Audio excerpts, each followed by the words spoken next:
Hello, thank you for joining me today for another on-demand training video. If you're a Windows 7 user, this session is for you.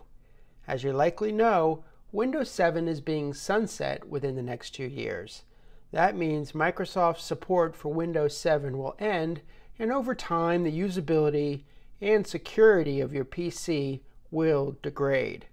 In this video, we'll talk about what sunsetting means and what your options and next steps should be.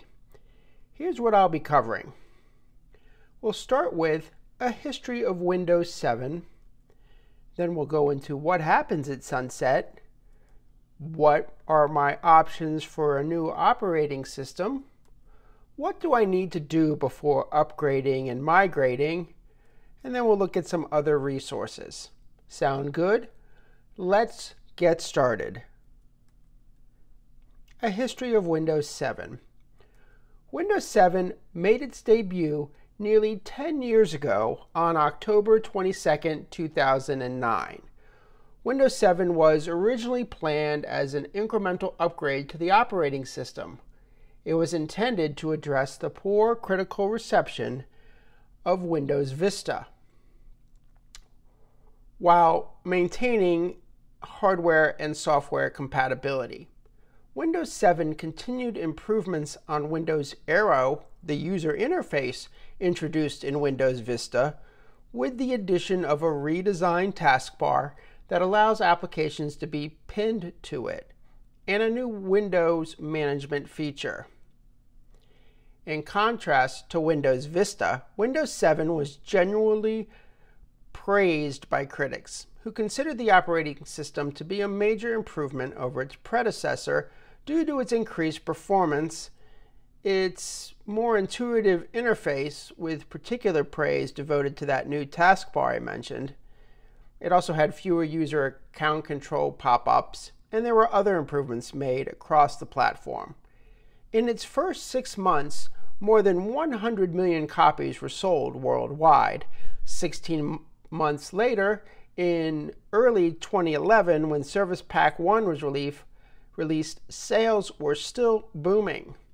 So much so that by mid-2012, there were more than 630 million licenses sold.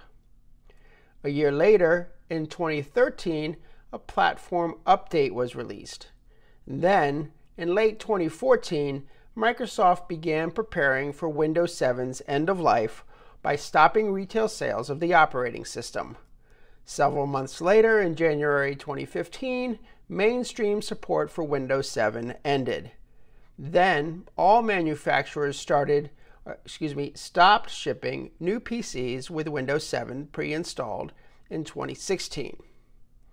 And Microsoft shortly thereafter announced that extended support will end on January 14, 2020, thus sunsetting Windows 7 for good.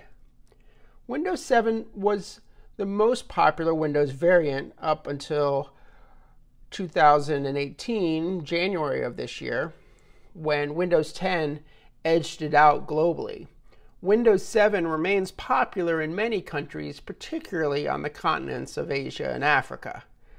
With extended support for the operating system ending in less than 2 years, now is the time to prepare for migrating your next operating system.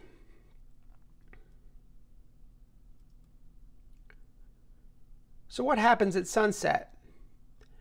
As I've mentioned, January 14th, 2020 is when Microsoft ends its extended support of Windows 7.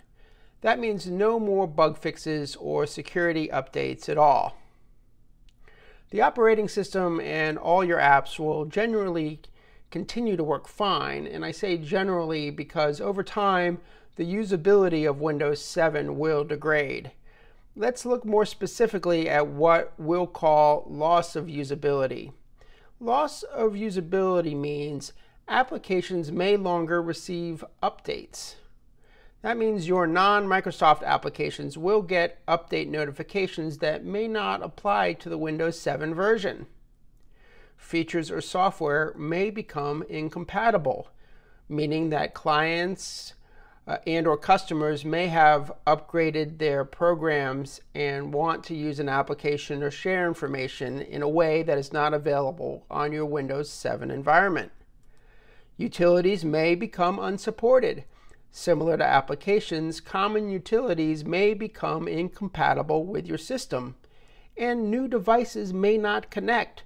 Windows 7 may not recognize a device you connect because it uses updated software to assist with connectivity.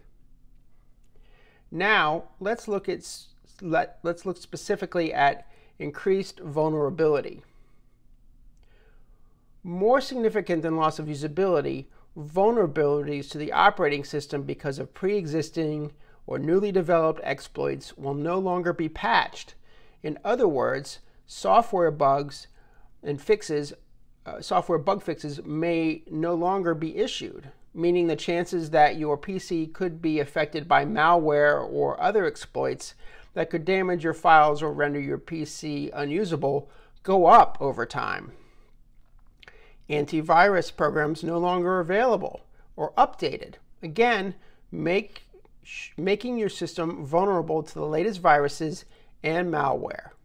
And online banking transaction systems may expire, meaning software or your bank's method of authenticating or encrypting information could change and not be available to your current Windows 7 software or the environment in general. More significantly, your private information and data could become vulnerable to theft.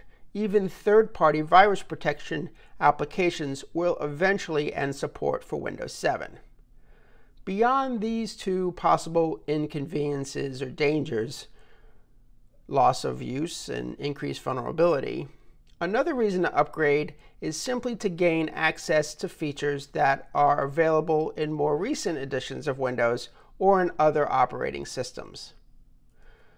So, now that I've convinced you to update your operating system before the sunset date, what are your options for a new operating system? Well, there are basically two. Windows 10, which is a fairly straightforward upgrade path, and what I recommend for most small businesses and sole proprietorships who rely on business software, Microsoft Office and QuickBooks and Salesforce, to name a few, and macOS, which would mean starting fresh with an all-new working environment and all-new software, even for such software as Microsoft Office. I'd really only recommend going the Mac route if you're involved in design and/or video production. Even then, you'd want to do a cost analysis. Macs are more expensive but tend to be more reliable. That is, less expensive to maintain. Okay? Let's look now at what to do once you've decided where you are going with your update, or to help you finalize that decision.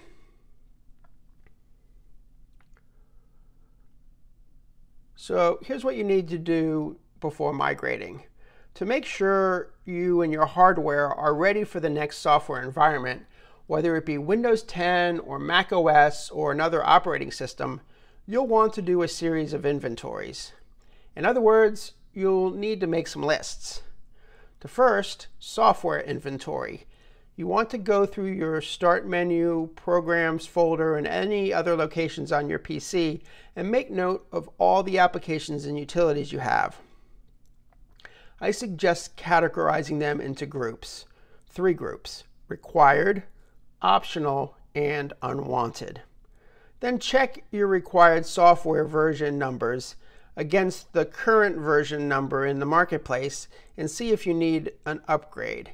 And if so, make note of the cost, if any, of doing so. Next is your software wish list. Now, from the optionals list you made, decide which you need, how soon, and do similar upgrade and cost research to see if it makes sense to add these wish list software programs. Last, hardware requirements. You want to find out if the requirements for your next OS are met by your current hardware. In particular, the required hard drive or solid state drive space, the physical space that your machine stores information on, the memory or RAM requirements, and any CPU or processor needs. And you want to check those carefully. In most cases, it's likely that you'll want to upgrade your machine, in which case it may make sense to simply buy a new machine with Windows 10 installed and then reinstall any current software that you're keeping from your Windows 7 machine. That's a more in-depth conversation we're not going to go into here, but my point is, if your machine is 7 or 8 years old, it's still running Windows 7, it may make the most sense to just go with a new PC, a new Mac, and a new operating system. So, going back to assuming we're going the Windows 10 route, there are some additional resources available to you, and I highly recommend them. So when you're ready to upgrade to Windows 10, Microsoft has 2 websites you're going to want to spend some time with. The first is their sales site, and it will give you an overview of the major features of the latest operating system. The other useful site is from Microsoft Support, and it's the Windows 10 Upgrade FAQ website. You're going to definitely want to spend some time reviewing the questions and answers here.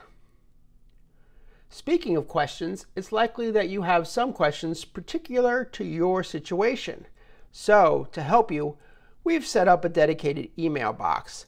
Send your questions to this email address, questions@windows7endoflife.website. Click pause on this video right now and take a moment to jot that down. Okay, that's it. Thanks so much for joining me today. Remember that you can find other on-demand training seminars like this one, as well as our quick tips videos on YouTube. And I'll be back next month with another on-demand session. Bye-bye.